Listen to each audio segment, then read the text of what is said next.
بل صرف 1 روپیہ کم، بقایا صرف 1 روپیہ زیادہ، لیکن یہی 1 روپیہ خاموشی سے لاکھوں میں تبدیل ہو سکتا ہے۔ کیا آپ نے کبھی اپنے بقایا پیسے چیک کیے ہیں؟ جب بھی آپ کسی بڑے مال یا سپر اسٹور سے خریداری کرتے ہیں تو شاید آپ نے نوٹ کیا ہو کہ قیمتیں اکثر 99، 199 یا 499 روپے لکھی ہوتی ہے۔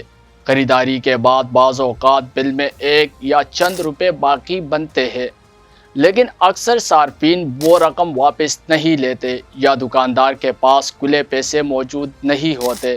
اب ذرا حساب لگائیں، اگر روزانہ ہزاروں گاہک کسی بڑے مال میں آتے ہیں اور ہر گاہک کا صرف 1 روپیہ باقی رہ جائے تو ایک دن میں یہ رقم ہزاروں روپے بن سکتی ہے۔ اگر یہی سلسلہ پورا سال جاری رہے تو مجموعی رقم لاکھوں روپے تک پہنچ سکتی ہے۔